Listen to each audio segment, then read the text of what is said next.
The Blokebusters podcast is proud to be a member of the Pod Bros Network. You can find us, as well as other fantastic podcasts, such as Pencil and Ink Review, Another Damn Trivia Show, and Language of Bromance at podbros.com, as well as on most other fine podcasting services. Now sit back, relax, and prepare to share and enjoy the Blokebusters podcast.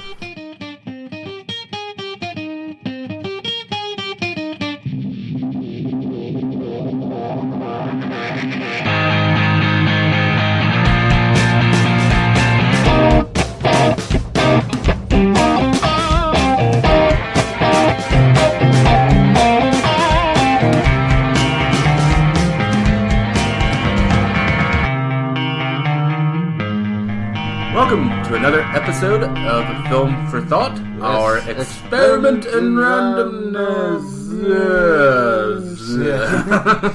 We almost had it that time. Okay, so this time out, this was Paul's wonderful idea, and I mean that authentically. It came out sarcastic, but I actually meant it sincerely. So. Yeah, this was Paul's idea, so all hate mail to him, please. This was Paul's idea.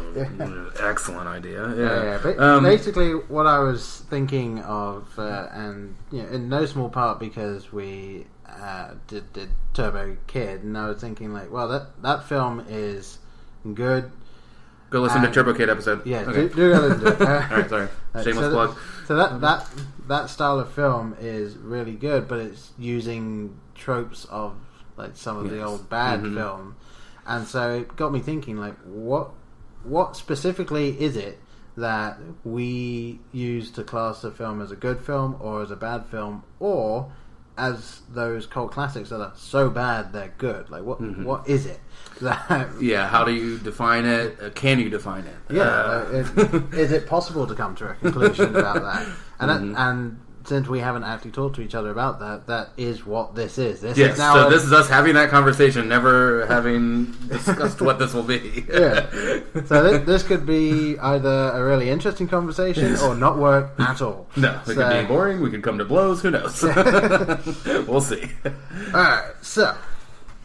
Yes, closing the notebook. Okay, bold man. Yes. Well, no notes. I have no notes. Yes, so no reason to keep it open. Yes. All right. So I do think we should start off with a good film. Let's just start with the obvious thing. So obviously, when it comes to a film that we see as good or even great, yes, good to above, good or higher. Yes. How many different parameters would you say there are that could quantify that? Because obviously there's acting. You can have a film that has, let's say, half the people in it just aren't good at acting. They're just not great. But if everything else, and it takes you out of it, and that could take you out of it. But if everything else about the film is good, does that make the film bad, or is it still good? I might need examples, but I wrote down 3 core things that I think, and I understand this is my opinion, and what makes a film good to you is going to be different. Yeah. So this is just, like I said, this is our idea of what I think makes a good film. For me, and I've said I think probably a lot of times, probably more times than I've bitched about theater etiquette. Cue the theme. Do not. But I think I've gone on and on. What makes it for me? I know, Paul, you're more of a visual guy. Yeah. I am more story. So for me, it begins and to a large part ends with excellent writing. If a film has excellent writing, if it's not a subject matter I'm necessarily interested in, but it's well written, I will still, if I've seen it, I can still enjoy it on that level. I can fully agree with that one. There have been films that aren't the genre I like, but I've really enjoyed. But the dialogue just flows so naturally, and I would argue Quentin Tarantino falls into that. Like for Django, I don't like Western, but Django, I love.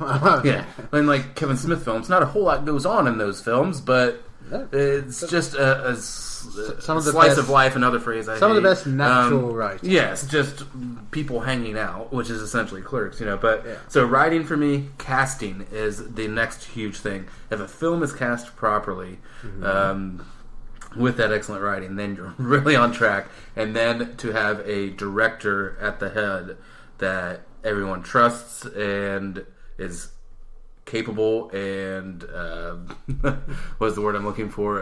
Responsible, maybe enough to carry that out. Because it's those three things have to have one vision, I think. Because the art form is a collaboration. So if everyone's on that same page, the acting, the writing, the director, I think you're way ahead of the ball game. It seems like when you say casting, what you mean is an actor good enough to be able to pull off the role. Because you can have actors that are like, they're very good at doing this one thing, but then they go off and do something that is totally different because they want to be different, and then they do really well in that. So, you can, and outside of that, you can enjoy someone's performance in a film that isn't necessarily good. Yeah. What I'm thinking off of the top of my head is Daniel Day-Lewis in Gangs of New York. The film is average. You have Cameron Diaz in a period piece. Point in case. Martin, what were you thinking there? Are you saying she couldn't pull that off, though? No. A little better than one other writer did, but or I don't know, that's a toss-up. But his Bill the Butcher was a fantastic character, and I think he was the right person for that role. Right. But for other reasons, that film did not work. Yeah. So you need all three working together for me. Okay. And on the opposite of that, you can have a great actor, but they're not right for the role. Yeah.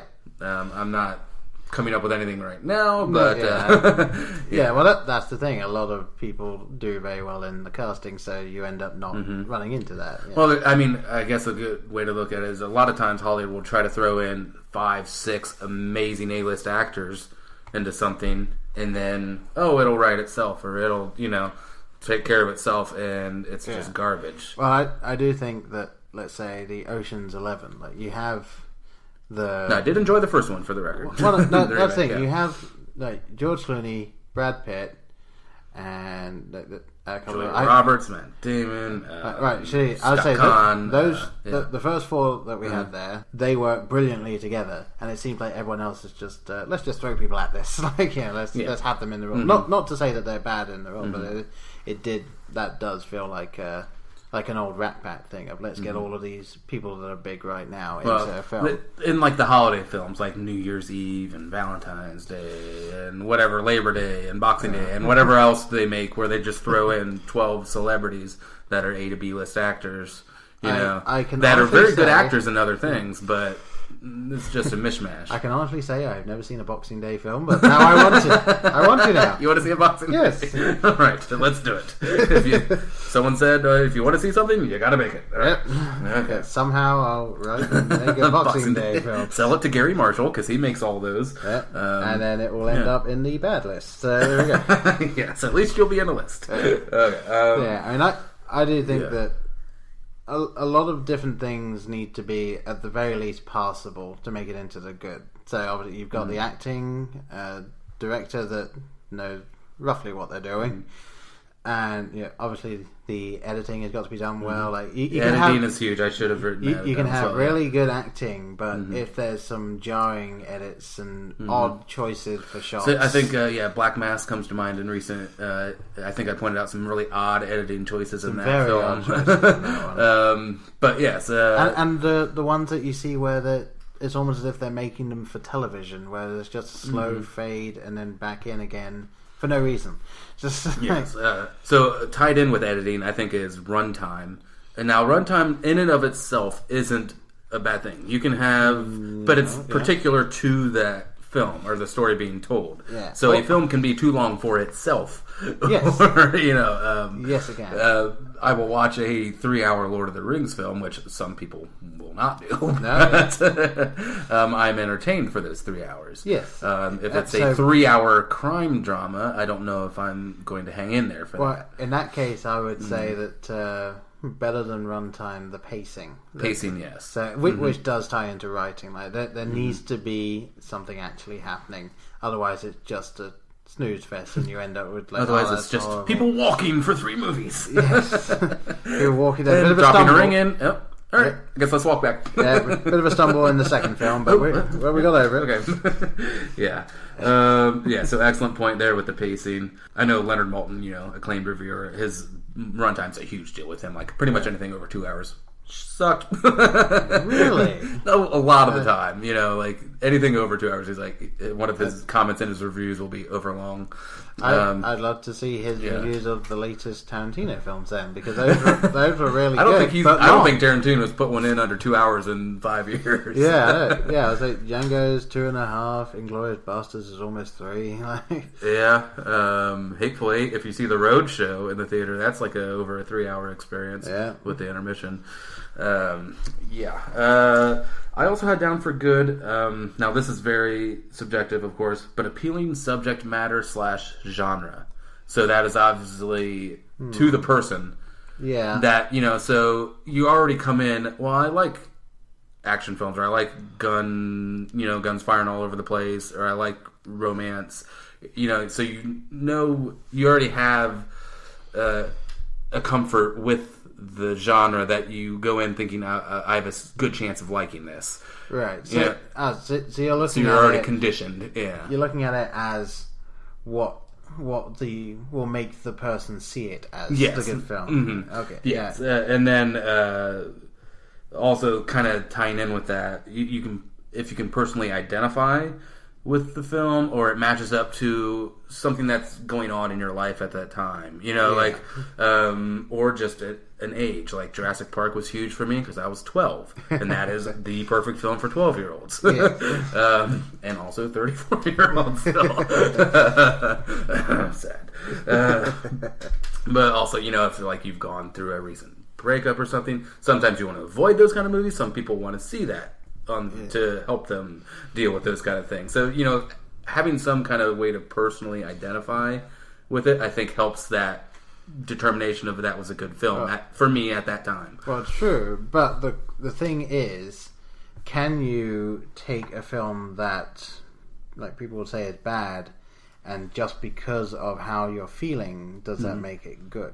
Or does it make it you wanted to see the bad film? Because you can have films that are just awful, and there are films that are just awful, and you might enjoy the experience of seeing it, but does it make that a good film, or does it make it a good viewing? I think it's all situational, and it's all up to the person. I mean, someone could go see... like there could have been a death in the family or something, God forbid, sorry, common phrase. Whoever forbids, universe forbid. And they go and see Armageddon, and it's the perfect escape for them for 2 hours, As long as they don't see the last 10 minutes, yes. Yes, I suppose, yes. As long as they walk out. Excellent point, sir. Die Hard, then. Okay, alright, we'll go with Die Hard. Die Hard. I had to scramble there. So you can have that popcorn experience. And I still think Die Hard's a great movie, but someone that may not be prone to action films think, oh, that is exactly what I needed at that time. I'm forever going to love that movie for how it helped me. Yeah. Part of why I love movies is that therapeutic nature. Yeah. So I do think that's a big part of it for people. I'd imagine so. I mean, it's just if we just start moving into the bad. Yes. I do think that let's say you can have a film that is paced really well, but the acting is awful. I think that makes it a really bad film. And then you can have acting that is fantastic, but it's the slowest film you've ever seen. No story. I do think that you can have everything be passable, and it's alright. You can have something be terrible, or something be not so great, but everything else is fine. And then you're not quite in bad territory. But it's when you have one thing is just the worst, and everything else is okay. That's when you start dipping into just horrible territory. Or when a generally my first note I wrote down was opposite of all of the above, which I had written good first. So pretty much anything that makes a good movie, the opposite of that. So bad writing, bad casting, bad directing, bad editing, bad pacing. But then I just totally lost my train of thought on the bad. Backtracking there. So save me, Paul, while I recover. It's one of those things where, like, let's say Mordecai, for instance. Like, we agree that is a horrible film. We agree never to talk. No, I bring it up all the time. So it's a horrible film, yes, and the problem is with that film is it was a comedy, but what it failed to do was make people laugh. Have like good comedy in it. It was any. Well, no, some might say any. Well, I'm willing to bet that people who are hardcore Adam Sandler films enjoyed that film because it's just like it's. Well, like, we need to get them all into theater. Well, okay, that's enough. That's inappropriate. I was going. Do not continue that sentence. No, I will not. But them all in the theater and enjoy it. Yes. Okay. Everyone enjoy that, and then we all go watch home ridiculous sets, and everyone's happy, and no one had anything bad happen. No, okay, yes, exactly. But so you've got films where the writing is just awful. So no matter how good the acting is, it's just going to be terrible. And obviously, a lot of indie films end up going that way because it's people testing the waters, and maybe they shouldn't be. Like they should be. Maybe they should be making something else instead. But like how many films have you watched and you've come out of and you just said like, I don't get it. Like what? Yes. So yeah, that's another interesting point. Like, if it just didn't, there can be a highly criticized or highly acclaimed, I should say, film, but it just didn't, for some reason, register with you. Doesn't mean you're stupid. Some cases, maybe. And I'll admit, like, okay, I'm not on an intellectual level to enjoy whatever choices that director was making or the writing was making. Well, for instance, i.e., Terrence Malick, a lot of David Lynch. I would say a lot of David Lynch. Primer, Blue Velvet. A lot of people hate Primer just because it does not dumb anything down. Yeah, and it's one of those ones where you just have to accept it. I can follow it, but I don't fully understand it. But I can follow it, and it is a fantastic film. But for someone that doesn't get time travel or doesn't like the idea of having to listen to some actual mathematical stuff going on, they would hate it. This would be a bad film for them. Yeah, and a lot of reasons people didn't like The Martian. All of the science stuff. Why I went to go see it, the problem solving and the science is just boring or not interesting at all. Yeah, and I'm willing to accept that some people will call films bad that the majority of people say, actually, no, that's good because they have the subjective thing. But I think it is difficult to disagree that, let's say, no matter how good an actor is, bad writing will still equate to a bad film. Yeah, countless times. Horrible editing will equate to a bad film as well. Like even if you have a good story, poor shots that are distracting and cuts away, like avant-garde films do not have real plots because of that.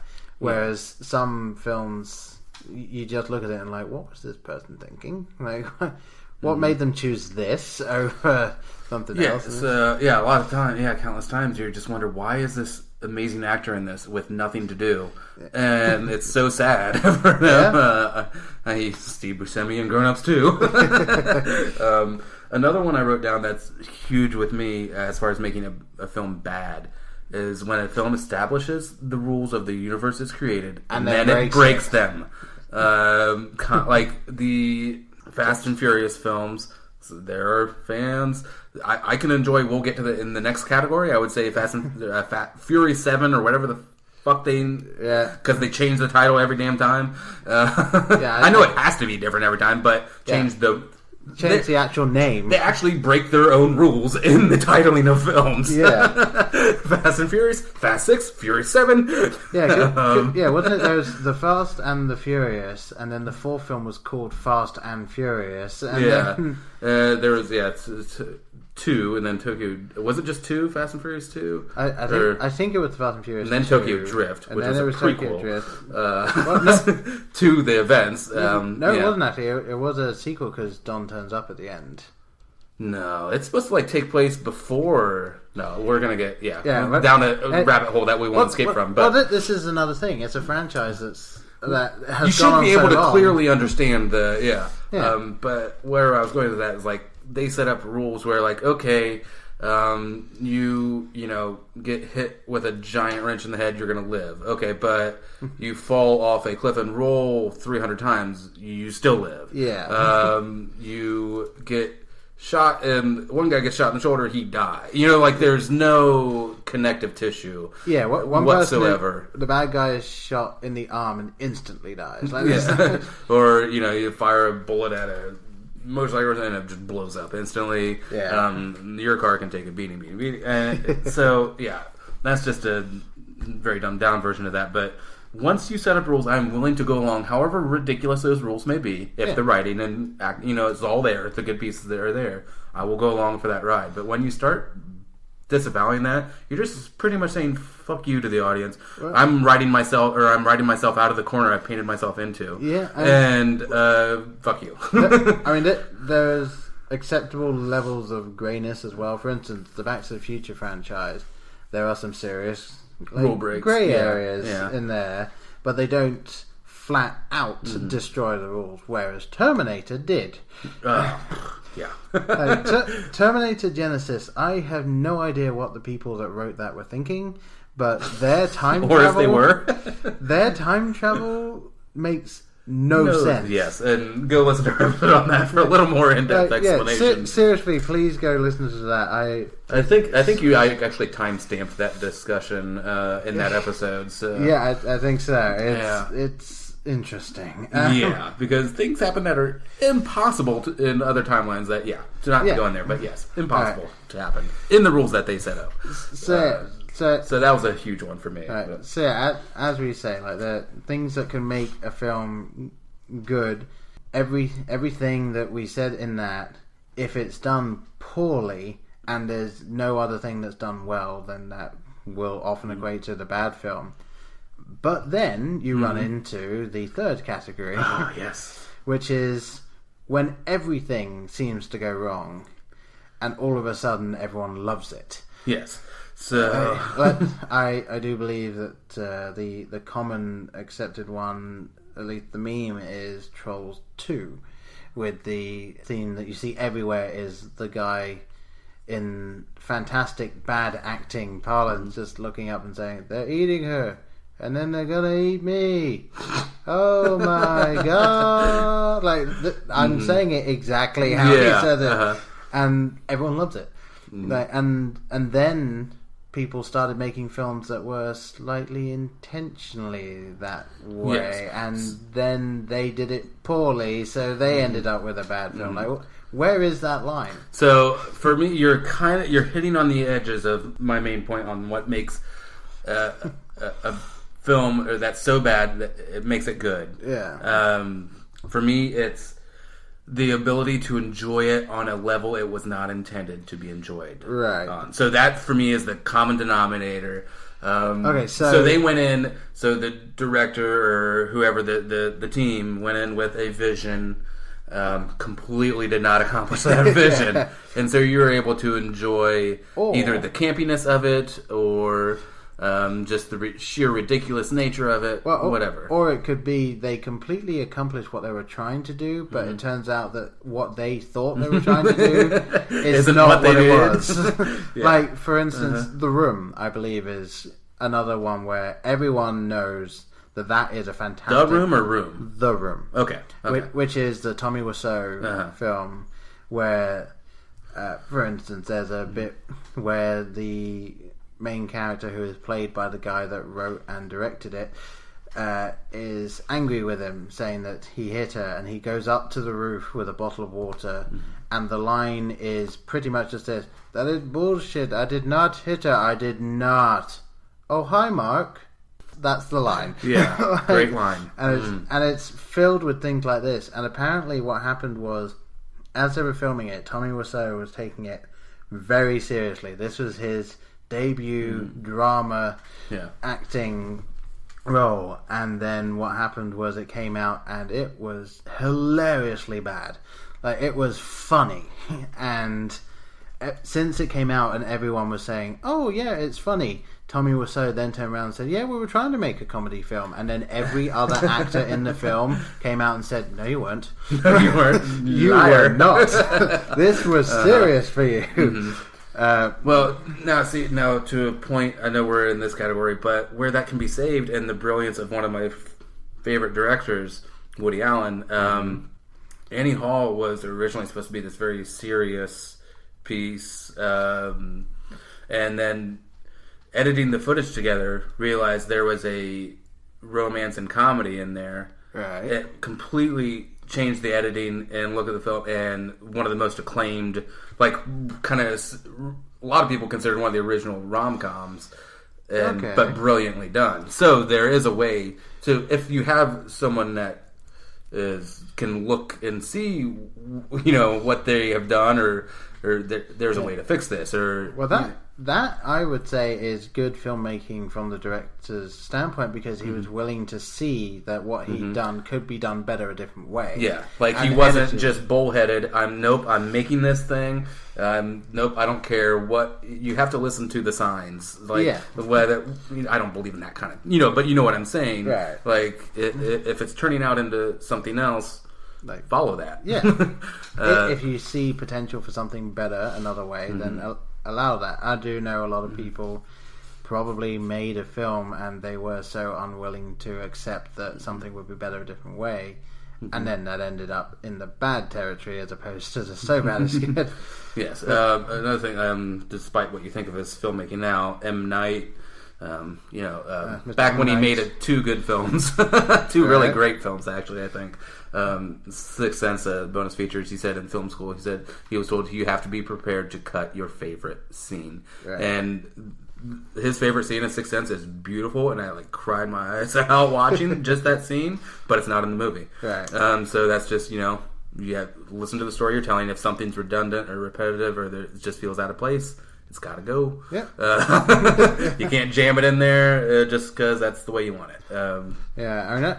I think M. Night Shyamalan is another great example of that. Like, he very clearly has a vision, and whatever that is, no one's getting it. Like, not since 1997. Not since Unbreakable or 99 has anyone got it. He spiraled from good into bad, and he's not. I think he bought into his own hype. Yeah, you don't have to have a twist. You're a director. You can. Okay, so you had a couple films that were very clever and had a twist. You can go make any kind of movie you want. Yeah, but it's like he's not even reached the so bad it's good fate, because he has good actors. He has scripts that do kind of make sense if you're following them, and he doesn't break the rules of his stuff. He's just making he's making things for himself. It feels like this is what I would like, which to a certain extent an artist needs to stand behind their own. You have to stand behind your own work, and fuck you if you don't like it, but I do. But this is what I wanted to do. But I think he's so in that camp. Well, and the problem is his stories aren't good anymore. Like, he just doesn't have the stories. Let's get back to the so bad. But so I had a couple of examples. I don't know if anyone has seen these films. A lot of people have children of the 80s. There's a film called Streets of Fire. Are you familiar? I have not seen. Diane Lane, Michael Perry, Willem Dafoe is the villain. It's a rock and roll fable. So it's kind of appears to be set in the 50s, but it has modern music, i.e. 80s music, in it.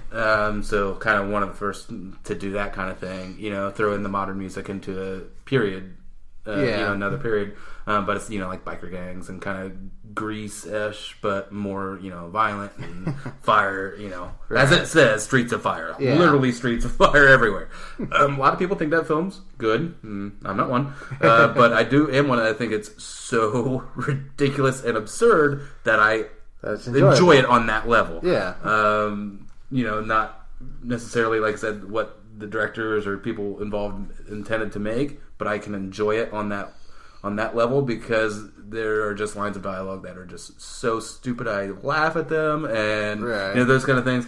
And then on the other side, there's a movie that I'm going to go even more obscure here, called The Apple. Have you heard of that one? No, I see a screenshot of a giant apple. So it's a very thinly veiled Adam and Eve story. kind of about temptation, temptation and whatever in music. Right. 1980, yeah. Go listen to How Did This Get Made with Paul Scheer. Brought this film to my attention, and I did check it out. Unfortunately, did not watch all of it. I see. Yeah, that good, eh? After paying for it, yeah. But so bad. It is a musical set in the future, i.e., 1994. Right. The young couple enters the music industry, but also the world of drugs, blah, blah, blah. But yeah, there's a character called Mr. Boogaloo. There's God, who is Mr. Tobbs or something, and he's in like a golden Cadillac. It's just so off the rails. And that there's no way for anyone, I don't think, to enjoy what's happening on screen. Sounds like it's so mishmashed and bad acted. And so, would you tell people to go and see the Brendan Fraser Bedazzled instead of this one? Then, sure. But there was a story here that I forget what. Like I said, listen to that episode of How Did This Get Made? But the director, I think it was whether it was at Cannes or Sundance or a highly regarded film festival at the time. You remember, this is 1979, 1980. It was so poorly received. They gave out some sort of swag, I forget, for the film, and everyone in the audience threw it at the screen. Ooh. It was like throwing at the screen afterward. The writer/director or whatever went to his hotel room, I believe, and was going to kill himself. Was going to commit suicide. His writing partner, whoever, came in and saw him and stopped him from killing himself because he intended to make this very serious thematic piece about temptation in the modern world and what very ambitious, and it failed. Just bombed. So I just love. I mean, that's a bad story for that guy. But I'll say that kind of sounds like he's the more modern Ed Wood then. Just failing so miserably. He's like trying to do something serious, and he considers himself a serious artist, but none of it came together.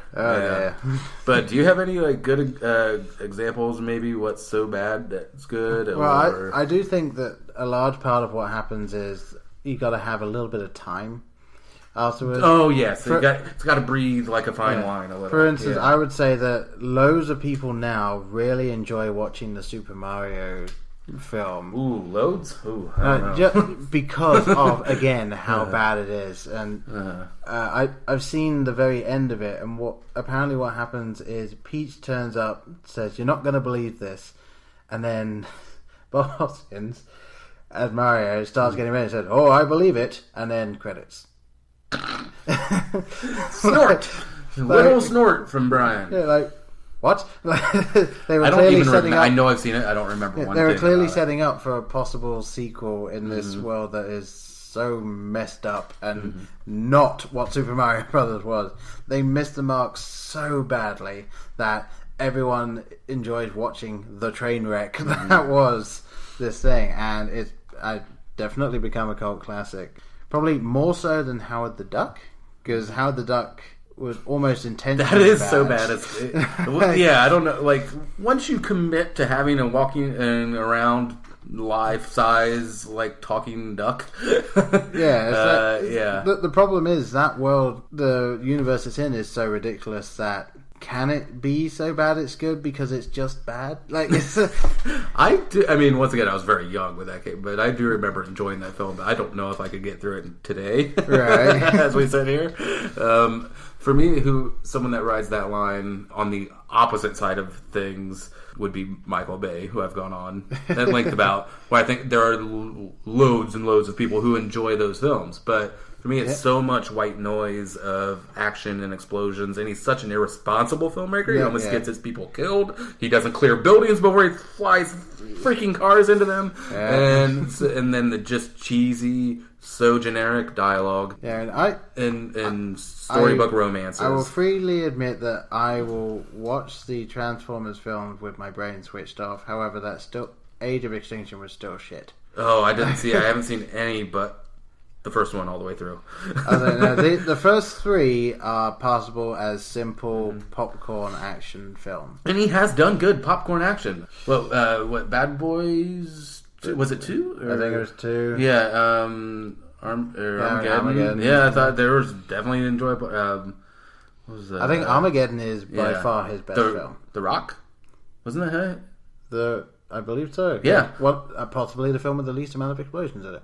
Yes. From Michael Bay. So yes, lower your explosions. Good movie. But to my point, I think those have potential. A lot of them to be so bad it's good, but it's not on one spectrum or the other. It's kind of muddled in the middle. Somewhere. Although I do think, again, issue that you run into there is nobody is expecting anything from it. No. Especially Transformers. Everyone is just expecting giant robots, and that's what there is. Yes, I'm not expecting to have some big philosophical debate in my head later about the importance of humanity and robots getting together, or what that means. No, it's just watch it explode for 2 hours and have the two main people kiss at the end and go home. Yeah.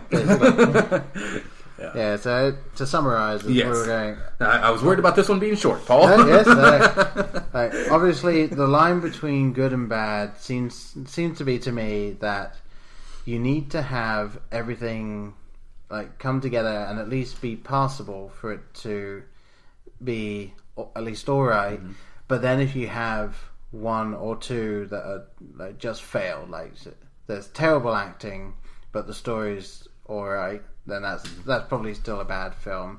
But if you have so-so acting and the story's alright, then you might be able to get away with it. But then if you have just horrible directing choices, there's nothing that'll save it. No matter what. So just a testament to, once again, the collaborative nature of filmmaking. All things need to come together. Yeah, and I think we kind of did manage to come up with a description of what makes it so bad it's good is if you come across a film that is brilliant in a way it was never supposed to be. I think we could write an equation. Intention plus time equals unintended plus time.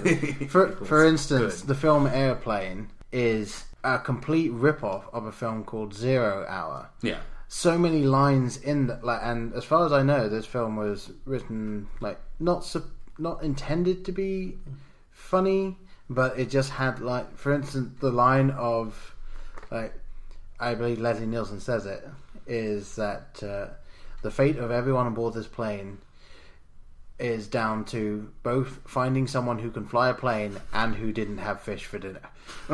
Mm-hmm. That is a line that is in the original film 0 Hour. Really? And, is taken totally...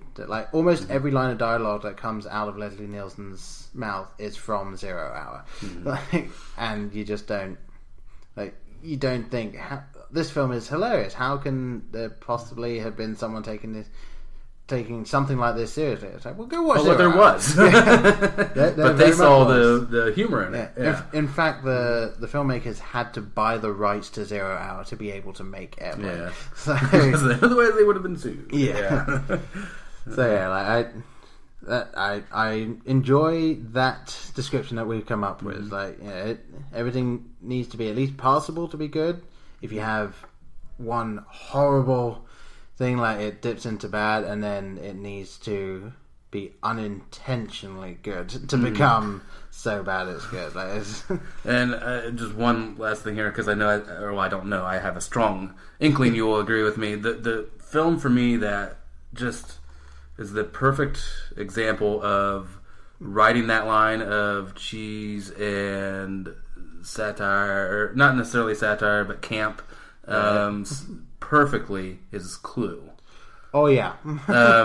There's Clue could have been horrible, but you never get a second to think about it because the jokes are coming so quickly. And we've talked about that before. But and so many great improvised lines. The Madeline Kahn going on about just flames of my face, that was entirely improvised by her. But such an absurd movie by any definition of the word. But it works. I mean, look at the people that were in it. You've got Tim Curry, Christopher Lloyd, Madeline Kahn, Michael McCann. Wilfred Mull.